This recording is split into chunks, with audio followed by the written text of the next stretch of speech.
2026-এ উদ্বোধনী অনুষ্ঠানে আমাদের সাথে উপস্থিত রয়েছে আমাদের বাংলাদেশ শ্রমিক ফেডারেশনের সম্মানিত সভাপতি নৌবাহিনী প্রধান এবং উপস্থিত বাংলাদেশ শ্রমিক ফেডারেশনের সাধারণ সম্পাদক এবং শ্রমিক ফেডারেশনের অন্যান্য কর্মকর্তাবৃন্দ সেক্রেটারি সহ আমার প্রিয় সাংবাদিক ভাই এবং আমার প্রিয় সাধারণ যাদের জন্য এই আয়োজন সেই সাধারণ সহ উপস্থিত সবাইকে জানাই আন্তরিক ধন্যবাদ এবং কৃতজ্ঞতা। আমি প্রথমে যে কথাটি বলতে চাই যে সবার জন্য আমরা সাঁতার নিশ্চিত করতে চাই এবং সবার জন্য সাঁতারের মাধ্যমে আমরা চাই শুধু জাতীয় সুইমিং পুলে না আমাদের প্রত্যেকটি জেলা স্টেডিয়ামের পাশে এখন পর্যন্ত আমাদের 22টি সুইমিং পুল রয়েছে। তারপর আমি বলবো খুব বেশি ভালো অবস্থায় নয় সেই সুইমিং পুলগুলো, সেগুলোকে সংস্কার করে জনজীবন যে অবস্থায় রয়েছে সেখান থেকে বের করে এনে আমরা সেই সুইমিং পুলগুলোকে নতুন একটি পরিবেশে ফিরিয়ে আনতে চাই। পাশাপাশি আমাদের বর্তমান সরকারের ইতিমধ্যে আমরা একটি প্রকল্প হাতে নিতে যাচ্ছি যে প্রত্যেকটি জেলা স্টেডিয়ামে আমরা একটি করে সুইমিং পুল নির্মাণ করতে চাই এবং সেই সুইমিং পুলের মাধ্যমে আমরা জানি যে আমাদের সংক্ষিপ্ত সময় আমরা দেখেছি যে বিভিন্ন পুকুরে পড়ে বা বিভিন্নভাবে অনেক সময় আমাদের ছোট ছোট বাচ্চারা মারা যায়। আমরা চাই যে সবার জন্য সাঁতার এই নিশ্চয়তা প্রদানের মাধ্যমে আমরা সবাইকে সাঁতার শেখা বা সুইমিংয়ের মাধ্যমে নিজেকে সুস্থ রাখা যে কার্যক্রম সেটা আমরা সরকারিভাবে সেটা নিশ্চিত করতে। পাশাপাশি আপনারা জানেন এখানে একটি স্লোগান রয়েছে, আমাদের মাননীয় প্রধানমন্ত্রী স্লোগানটি তৈরি করেছিলেন, যদিও এটি আমরা তৈরি করেছি নির্বাচনের আগে, যে ক্রিয়াবলের পেশা পরিবার পালন ভরসা। এবং আপনারা সবাই জানেন যে আমাদের জাতীয় ভাবে যারা বাংলাদেশকে রিপ্রেজেন্ট করছে তাদের ভিতর থেকে খেলাধুলাকে পেশা হিসেবে প্রতিষ্ঠান লক্ষ্যে পেশাগত স্বীকৃতি বাবদ আমরা ক্রিয়া ভাতা এবং ক্রিয়া কার্ড মাধ্যমে প্রদান করেছি এবং আমাদের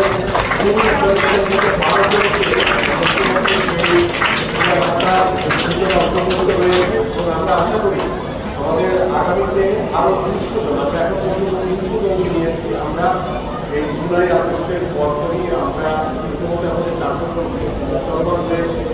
আমরা বলেছিলাম যে আমরা 4 মাস পর প্রত্যেকটি খেলোয়াড়ের পারফরমেন্স রিভিউ করে আমরা কিন্তু এই ক্রিয়া ভাতার যে কার্যক্রম সেটা চলমান রাখবো।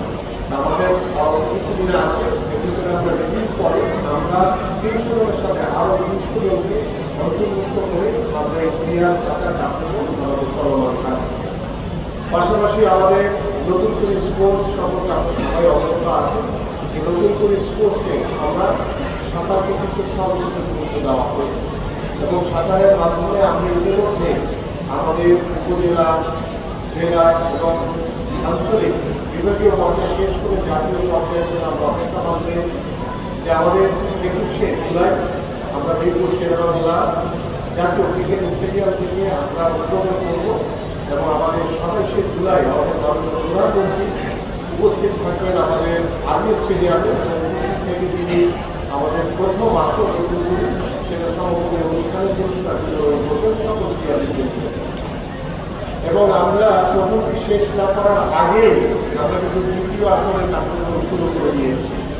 1 জুলাই থেকে আমাদের অনলাইন রেজিস্ট্রেশন কার্যক্রম শুরু হয়েছে এবং আমার মনে করি যারা পরিমাণ আজকে যে আমরা ইভেন্টগুলো দেখলাম সেখানে ছোটো ছোটো যারা 12 থেকে 14 বছরের কিশোর কিশোরীরা রয়েছে তারা কিন্তু এই নতুন করে স্পোর্টসে অনলাইন রেজিস্ট্রেশনের মাধ্যমে তারা অংশগ্রহণ করতে পারবে এবং এই অংশগ্রহণে জাতীয় পর্যায়ে যারা অংশগ্রহণ করে যারা নির্বাচিত হবে, যারা পুরস্কৃত হবে তাদেরকে আমরা সরকারি খরচে সরকারিভাবে তাদেরকে বিকেএস স্কুলে ভর্তি করিয়ে বিকেএস স্কুলে তাদের খেলাধুলা এবং পড়াশোনার সকল দায়িত্ব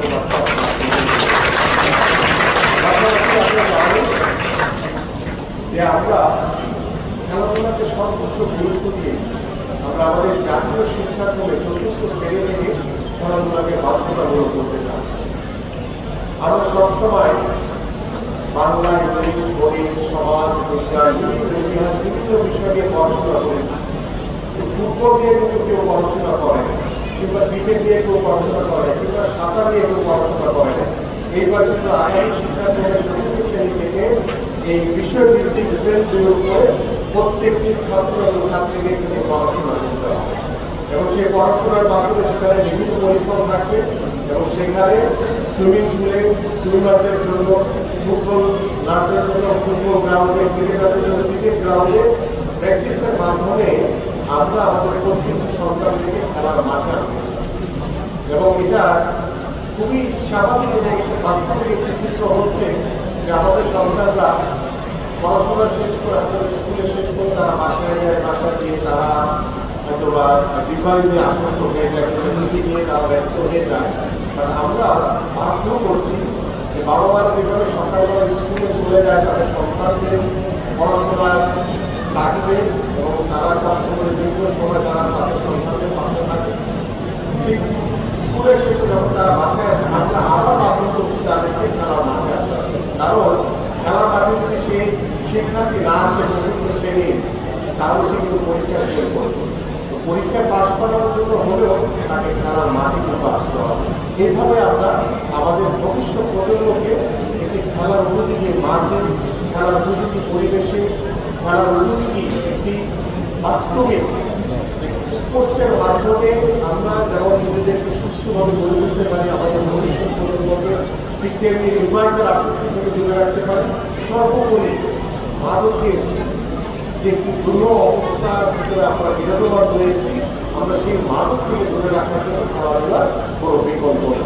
এবং আমি আশা করি আমাদের এই যে জাতীয় সুইমিং পুল, এখানে আমিও যখন খেলছি, আমি ফুটবলার জন্য খেলতাম, তখন বিভিন্ন সময় আমাদের বিদেশি কোচরা আমাদেরকে এখানে নিয়ে আসতে সুইমিং করে আমাদের শরীরকে ঠিক রাখার জন্য।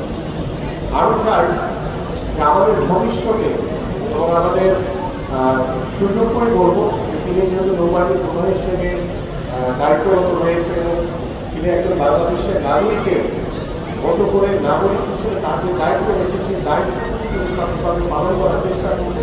আমি আরেকটু অ্যাড করতে চাই যে আপনারা এমন কিছু করেন, এমন কোনো ইভেন্ট করেন, এমনভাবে সারা বাংলাদেশ থেকে যে সুইমিং একটি বাংলাদেশের অপরিহার্য একটি খেলা, এমন একটি পরিবেশ তৈরি করেন যাতে আমরা মাননীয় প্রধানমন্ত্রীকে দিয়ে আমরা এই জাতীয় সুইমিং পুলে আমরা আমাদের জাতীয় পর্যায়ে সুইমিং প্রতিযোগিতা অনুষ্ঠিত করতে।